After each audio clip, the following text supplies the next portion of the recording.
Hello, I'm Oliver Colling, and this is my 70s TV childhood.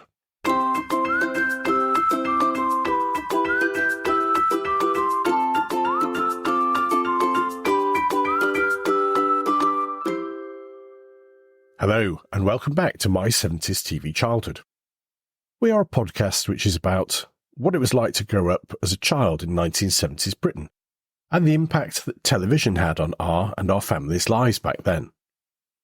It was quite a long time ago now, but for many of us, it represented our childhoods, and provides lots of happy memories of growing up. I suppose it doesn't matter when you grow up, but those early years are so formative and influential that many of us look back fondly on them, and the TV shows we enjoyed both on our own or with the wider family formed a part of a much larger common experience, which I don't think we've really had in the UK before or since. As always, many thanks if you've been in touch with us recently. Our recent episode where I remembered what it was like to go from having a black and white television into the wonderful world of the colour TV has provoked many memories. On Facebook, Mary told us that her family got their first colour television through their Uncle Cliff, who had an electronics shop. How exciting must that have been, Mary? I do remember that just down the road from us when I was a child, we had a big electronics shop who actually had a fleet of vans for their TV repairmen. And they were men mostly. Do you remember that? Televisions were so unreliable that there was a whole profession and industry around being a TV repair person. Not really the same today, where our TVs seem to go on and on and on without needing any attention at all. I also remember on one occasion our TV went on the blink on FA Cup final day, which for a young football-obsessed boy was a disaster. Eventually it came back on and worked perfectly well after my mother had hit it a few times hard on the side. I think that was the 1970s equivalent of just switching it off and switching it back on again. I've also had a lovely email from Sue, who's gradually catching up on our back episodes. Sue enjoys listening to the podcast as it cheers her up. She also very kindly said she thought it should be made available on prescription from the NHS to all people between the ages of 50 and 65 to cheer them up. Thank you, Sue. That's a really lovely thing to say. Remember, if you'd like to share any of your memories of your own 70s TV childhood, or comment on this or any other episode, you can do so by visiting our blog at www.my70stvchildhood.com. You can leave a comment on our Facebook, Twitter/X, YouTube or LinkedIn social media pages, or by simply emailing oliver@my70stvchildhood.com.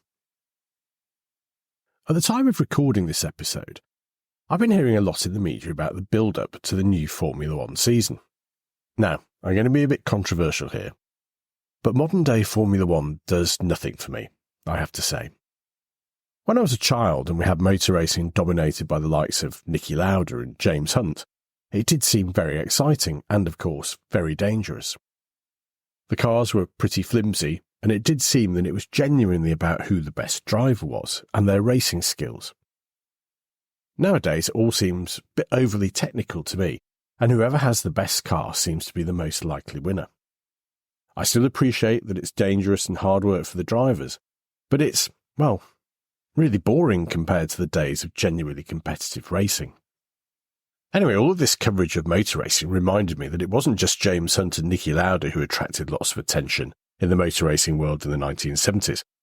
There was also another really exciting and unpredictable racing series which proved enduringly popular on our screens.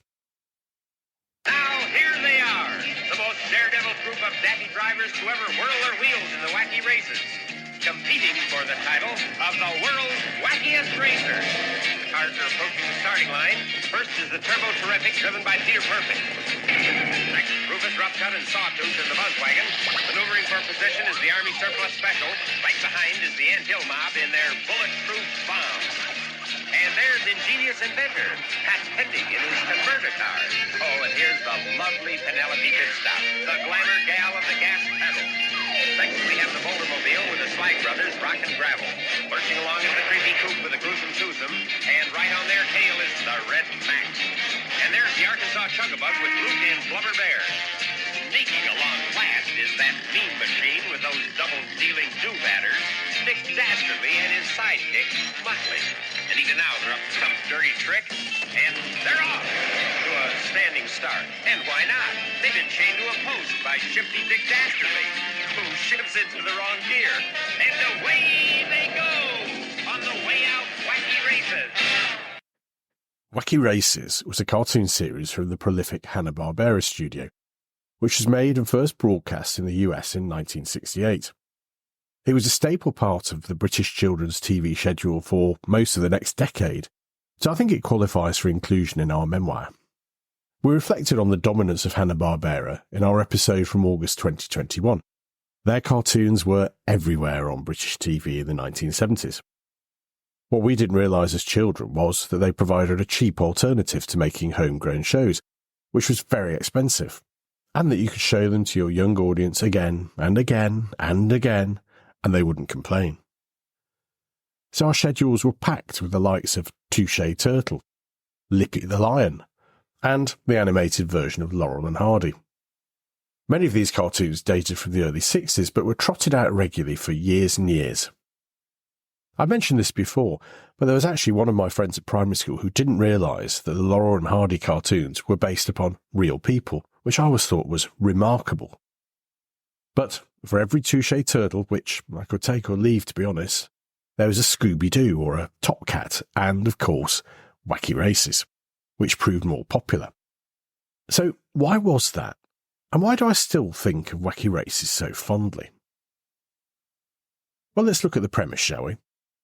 As so eloquently expressed in the opening sequence we've just heard, the race to become the wackiest racer was over lots of different legs travelling across the US.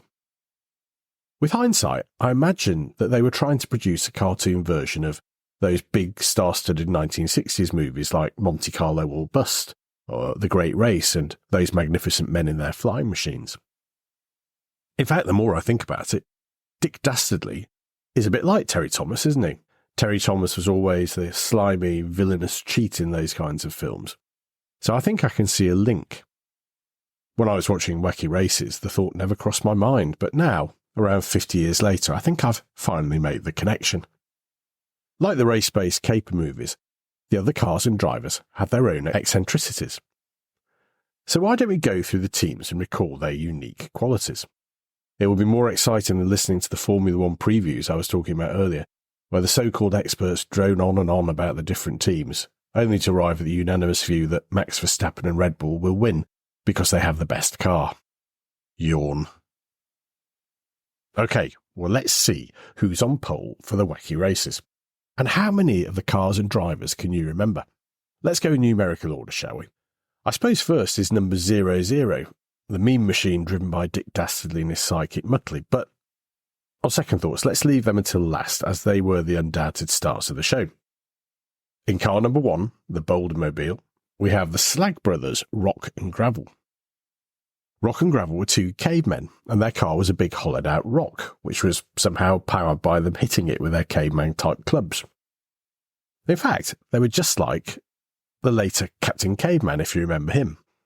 Next up were the Gruesome Twosome in the Creepy Car, which was a sort of Addams Family-type house on wheels, and the Gruesome Twosome were sort of Frankenstein's monster and a Dracula-like vampire. Car number 3 was the Converter Car, driven by Professor Pat Pending. Clever name that, went right over my head as a child. His car had the ability to change into all sorts of different contractions, which was pretty damned impressive, I think. Car number 4 was the Crimson Hay Baler, driven by the Red Max, who was a Germanic Baron von Richthofen type, and the car was a red biplane which could fly a bit, but not very far, I seem to remember. Might have been easier to either have a car which drove better or a proper plane which flew better, but perhaps I'm getting a little bit too technical now. The gorgeous Penelope Pitstop drove car number 5, the Compact Pussycat, in a nod towards female representation, although her car had various gadgets built in which applied her makeup as she drove along, so she might not be the best feminist role model. In car number 6, the Army Surplus Special, we got Sergeant Blast and Private Meekley. It was basically a battle tank whose speciality was to fire shells, so not too much of a surprise there. The Ant Hill mob drove car number 7, the Bulletproof Bomb. and they were quite amusing. Their car was a big 1920s style sedan car, like in the gangster movies, and they used to speed up by putting their feet through the bottom of the car and running. Now, as I was thinking of the Ant Hill mob, I realised I couldn't remember any of their names, so I did do something I don't normally do and looked them up. And here's another challenge for you. How many of them do you remember? Okay, the leader was Clyde, and the rest of the mob was Ring-a-Ding, Rugbug Benny, Willie, Kirby, Mac, and Danny. They all appeared to be dwarves, and they wore chalk-striped suits with big 1920s hats, and they all had noticeable 5 o'clock shadows. Number 8 on the grid was the Arkansas Chuggabug, piloted by hillbilly Lazy Luke and Blubber Bear, who was, well, a bear. The car was powered by a huge stove, although on adult reflection, it could have just as easily been a moonshine still. Peter Perfect drove car number 9, the Turbo Terrific, and he was a rather vain all-American hero type who drove the only car in the race which actually looked like a racing car. It was mooted that he and Penelope might have been a couple, and he certainly fawned over her, but whether the feeling was reciprocated is unclear. And then in car number 10, we had Rufus Roughcut, a sort of Canadian lumberjack, and Sawtooth, his beaver co-driver. Their car, the Buzzwagon, had circular saws as wheels, which proved pretty useful for cutting up anything which got in your way. I suppose that's a new meaning to cutting up other drivers. So that only leaves Dick Dastardly and Muttley. And they were the reason for the show's success, and why I and my school friends made sure we got home in time to watch it. The meme machine, their car, was a big rocket-powered car, and in most races, Dick Dastardly would race ahead of the rest of the field to then lay a trap of some kind to put off the rest of the Wacky Races. Even as a child, I thought this kind of tactic was rather self-defeating, as surely wouldn't it have been a bit better if he just carried on forging ahead and won the race? Well, I suppose that would have made for a rather dull watch, a bit like the F1 of our times. There was only ever one series of Wacky Races made in its original run, but that didn't stop Dick Dastardly from trying every conceivable cheat possible, from simple tactics like putting up a detour sign to send the rest of the races in the wrong direction, to more Wile E. Coyote-style schemes involving giant boulders and elastic bands. Only one thing was certain. His efforts would fail, and he and Muttley would either finish last or not finish at all. And this would always provoke the same response from Dastardly and from Muttley. Drat, and a double drat. We all loved Dick Dastardly because he was such a pantomime villain, brilliantly voiced by Paul Winchell, and because he was really very naughty. We also loved Muttley too, who, by the way, for those that don't remember, was a dog. Muttley appealed to my childlike side by his ability to laugh at Dick Dastardly, and the Muttley laugh became a vital part of any 70s child's impressions, alongside Frank Spencer, Ooh Betty, and Benny the Bull, Hey TC, from Top Cat. In spite of the fact that, in effect, the plot was the same every week, it was very popular, and it became a mustn't-miss part of the TV schedules. It was also quite unusual in that it spawned a number of sequels. Penelope Pitstop and the Ant Hill mob got their own spin-off in The Perils of Penelope's Pitstop, where the heiress Penelope was pursued by her nemesis, the Hooded Claw. The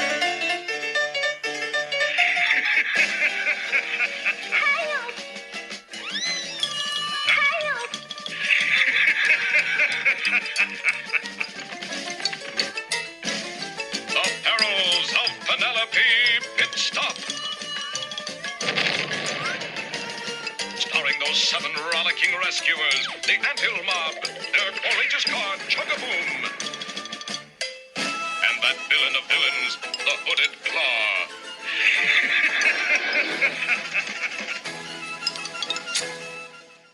And Dastardly and Muttley got their own show too.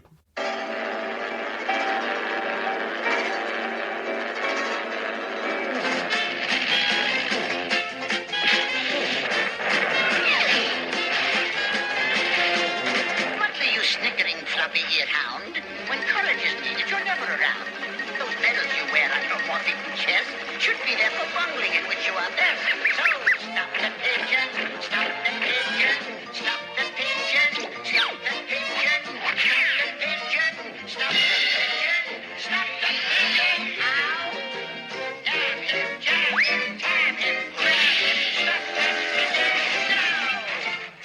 I loved Stop the Pigeon.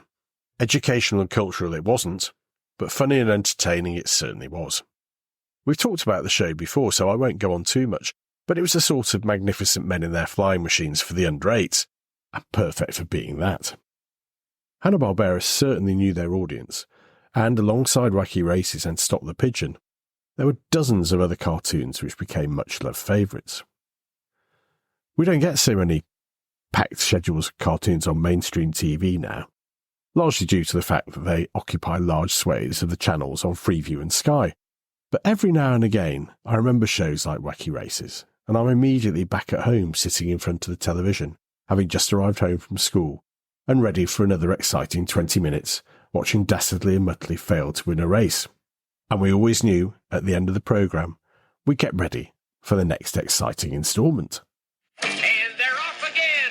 The wacky race goes on and on, each driver determined to win, maneuvering for position, looking for the opening that will put him in the lead. The anthill mob uses getaway power. Red Max in the Crimson Hay Baler makes his move. The Arkansas Chugabug uses jet power. And the Creepy Coop pours it on with dragon power. Oh, it's going to be a great race, folks. Hey, wait a minute. Stop! This race starts next week. Next week? That means I'll get a good start on the other. Drat, drat, and double drat. Am I alone in having such fond memories of Wacky Races, Stop the Pigeon, and some of the other Hanna-Barbera cartoons? Let me know on our blog at www.my70stvchildhood.com, via our numerous social media pages that I mentioned earlier, or by emailing me oliver@my70stvchildhood.com. So, shall I go and watch the Formula One highlights? Or alternatively, should I go and find some wet paint and watch it dry? Okay, before all the irate emails come in from the many F1 fans in our audience, I'm only joking. Times move on, and far better that the science determines car performance and particular safety than we go back to the days where drivers were regularly killed or seriously injured. But that never happened in Wacky Races. That's about all we have time for in this episode, so take care, and if you enjoyed listening, please take a moment to like, rate and review us wherever you get your podcasts. We will be back next week with the latest edition of our 1970s TV-related quiz, and we'll return in a fortnight with the next episode of the podcast. Until then, thanks for listening, take care, and join us again soon for more from My 70s TV Childhood.